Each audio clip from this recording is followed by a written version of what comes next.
Today, we're gonna apply $5 press-on nails, but we're gonna look like we just came from the salon. And if you've ever thought that press-on nails always look fake, this video just might change your mind.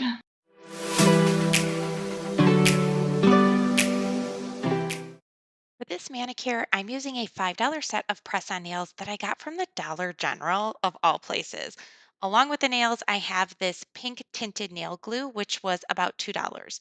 One of the things I really want you to know is that before you buy this particular set is that it only comes with the nails. It doesn't come with glue, a nail file, an orange stick, or an alcohol prep pad like some of the other kits may come with. But if you wear press-on nails regularly or you just do your nails regularly, you probably have a lot of these things already at home. Here's a quick snapshot of all the items I will be using in this tutorial. Now, one thing that really makes a salon level professional manicure stand apart from the others is the cuticle prep and just the nail prep in general. It really is just a very important step that people tend to not spend enough time doing. So if there's one step that you really should do, it's this one. You don't need a ton of really fancy tools or anything. I'm sitting here at my kitchen table today doing it, so you can do this just about anywhere, but just take your time with this process and pay a ton of attention to detail. Before you even think about applying the press-on nails, don't skip the prep work. In my opinion, this is one of the biggest reasons some people's press-on nails last for weeks while others start popping off after just a few days. You're going to start by soaking your fingertips in warm water for about 5 to 10 minutes. This will soften your cuticles and any dead skin around your nails.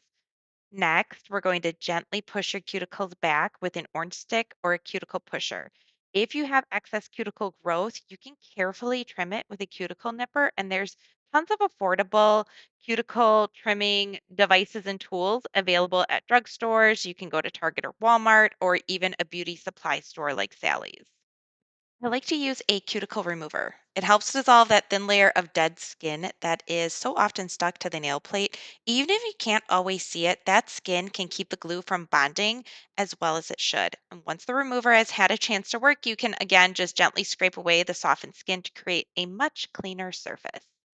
Finally, I trim my natural nails as short as possible. I personally find that shorter nails are not only more comfortable under press-ons, but they also help create a cleaner fit and they make it easier to keep everything looking neat and tidy.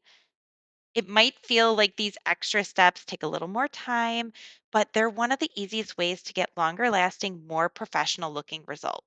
Just take your time and be really meticulous and detail oriented here. Sometimes you might want to repeat a step, and that's totally okay. Trust me when I say it is worth it. One of the other very, very, very important steps in terms of making sure that your nails are going to look like they were professionally done is making sure that you have the right sizes, like all those little sizes, all those little nails, make sure you have the right ones for your fingers, for your nail beds. Now, some nail beds are a little bit wider, some are a little bit longer, so it takes a little bit of trial and error, but there's a couple things for sure that you're really going to want to pay very close attention to. Number one, you're going to want to make sure that this nail, this little press-on, covers your full nail bed. I'll show you. Okay, the whole thing. What you don't want is any sort of this happening, right? Like any sort of that little bit there. If you glue your nail on like this, it's a dead giveaway that it's a press-on. So we don't want to do that. If you run into a situation where you can't find the perfect size nail in the set, or you run out of a particular size, you can literally take one that's a little bit bigger and file down the edges. So if this was the example, if I had to use something like this on my middle finger or my index finger or something, I would fit one side of it, and then the other side, you could literally trim down with your nail trimmer, or you could use your file, okay? One of the other things that it's something that people don't generally think about. I think often they think, I just want it to fit the full size. But the shape of your nail bed itself, if it's a very nice smooth oval, or if it's a little bit squared, like mine's a little squared, so these nails actually are pretty perfect for me. But for somebody that has more of an oval nail bed, you might have to kind of file down some of these edges here. And that's perfectly okay. In fact, it's preferred because you really want to make sure that you pick out the correct size that's going to cover your full nail bed, okay? No gaps. You don't want to see any nail on the side. Once your nails are cleaned up and ready to go, oh, look how stubby my little nails are. We are going to start to prep the press-ons themselves. Now there's a few different ways that you can do this. If you have one of those kind of like e-files or like the electric file where you can go in, so pretend this is my file, you could go in here and, you know, sort of rough it up. You kind of want to rough up the inside. That is perfect. I do not have one of those, and it's really hard to use like a regular file to get in there. Like, I guess you could do it, but it would really misshapen these particular nails. So instead, what I do is I use my 100% acetone and I just put a little bit on a Q-tip and I go in and just sort of, it kind of etches it, almost like chemically etches it, and it really just makes sure that there's like no dust, debris, oils, or anything like that. It makes sure that the nail itself, like your press-on nail, is going to adhere to your natural nail. Obviously there will be glue there, but every little bit of grip and stick that you can get helps.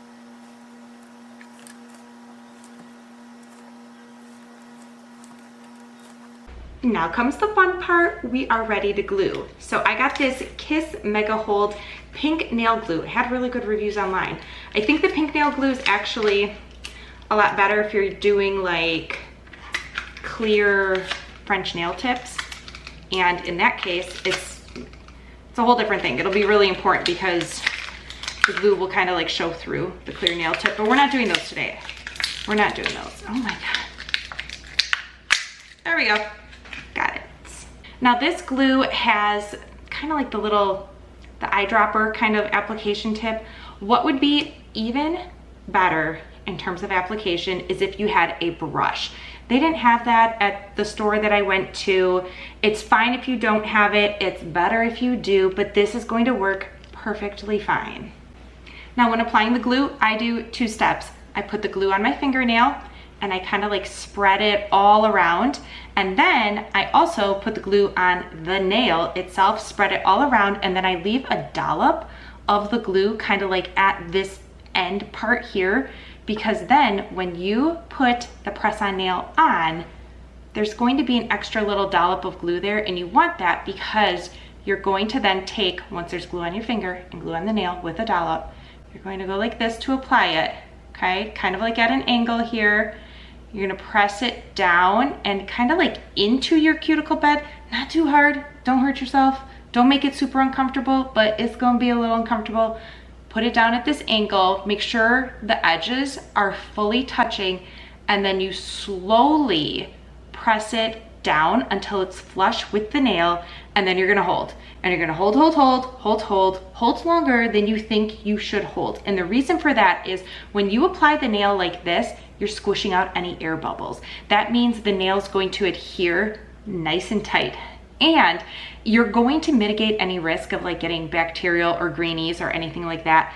I did that to myself once. I have a whole separate video on it. I'll link it below. I'll drop it in the cards. We don't want to have that happen. But you literally just put the glue there, put the glue here, put a little dollop on the end, boom, boom, hold. Okay? Let's do it. Now it's just a matter of repeating the same application technique on each nail. One tip that makes the process so much easier to save your thumbs and your index fingers for last. Those are the fingers that you're going to rely on the most for grip and precision, so keeping them free until the end gives you so much more control when applying the rest of your nails.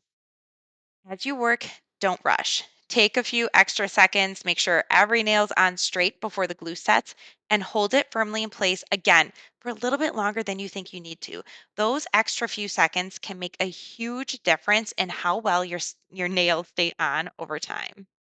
Once all the nails are applied, I like to do a little finishing work with a nail file. Many press on nails have this tiny little plastic tab or erase spot or a nub at the top of the nail, and filing that down only takes a few seconds, but it's obviously going to make the nails look so much more natural. Also, if you notice any edges that need smoothing or if you want to slightly adjust the shape, now's the time to do that. Once you are loving the look of your nails, you feel like you have all the ridges and everything kind of taken care of, and the shape is awesome, is amazing. They're looking great. The final step is cuticle oil. The one that I'm showing you here is actually from the Dollar Tree, if you can believe it, but it works amazingly well. Hydrated cuticles make your manicure look healthier, cleaner, and much more like a professional salon manicure. Quick tip, I also keep cuticle oil with me and apply it throughout the week whenever my hands start to feel dry. It's a simple habit that helps your manicure continue looking fresh long after you've applied your nails. And that's the final step to making these nails look amazing. I think this just goes to show that you don't have to spend a ton of money to have nails that look put together. The prep work, taking your time with the application, and those little finishing steps are really what makes all the difference. What do we think? I mean, for a $5 press-on nail kit, this is pretty good. It really does not have to cost a bazillion dollars to look and feel your best. Also, if you have ever been thinking about maybe trying press-on nails and you haven't, or you're just not sure if it's right for you, or maybe you want to look more into like gel or Gel-X kind of nails, be sure that you like and subscribe to this video because I already have a host of other videos on my channel all about nails, and I'm creating a bunch more. So there is a lot more coming your way. I really hope that you liked this particular video. As always, if you have any questions or comments, just drop them below. You guys know I read every single comment, and until next time, see ya.